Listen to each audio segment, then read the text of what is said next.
Herkese salam. Bugün biz zamanın donmuş forması olan mimarlıq abidələrinə səyahət edəcəyik.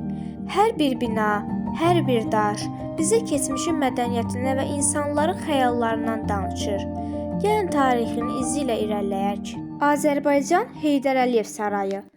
Dünyaca məşhur memar Zaha Hadidin layihəsi olan Heydər Əliyev Mərkəzi müasir memarlığın zirvəsidir. Binanın heç bir yerində kəskin künclər yoxdur. O sanki yerdən dalğa kimi yüksəlir. Bu memarlığın gələcəyə baxışıdır. İspaniya, Sagrada Familia. İspaniyada yerləşən bu məbəd dünyanın ən qeyri-adi memarlıq nümunələrindən biridir. Memar Antoni Gaudi bu binanı layihələndirərkən təbiətdən ilhamlanıb. Diqqətlə baxsanız, sütunların ağaclara, tavanı isə meşə yarpaqlarına bənzədiyini görərsiniz. Maraqlısı odur ki, bu binanın tikintisi 140 ildən çoxdur ki, hələ də davam edir. İtaliya. Bura İtaliyanın Burano adasıdır. Burada evlərin bu qədər parlaq rənglərdə olmasının maraqlı bir səbəbi var.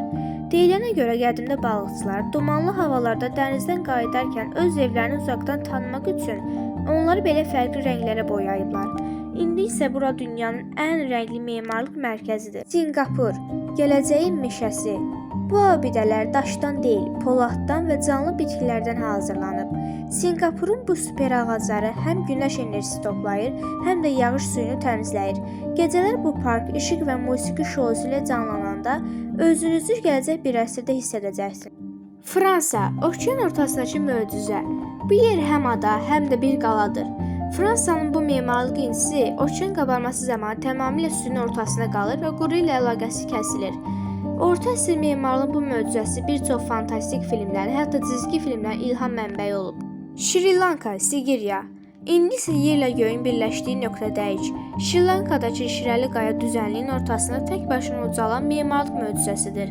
1500 il əvvəl insanlar bu nəhəng daşın tam zirvəsində, buludlar içində bir şəhər qurublar. Praqa, rəqs edən ev.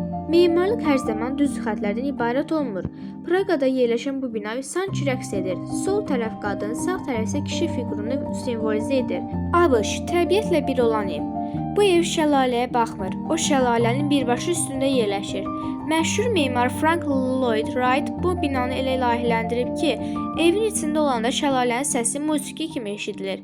Bu təbiətə zərər vermədən onunla necə dost olmaq olar sualının memarlıqdakı ən gözəl cavabıdır. Dəyərli dinləyicilər, bugün biz sadəcə daş və şüşədən ibarət tikililər deyil, insan ruhunun və zəkasının nələrə qadir olduğunu gördük.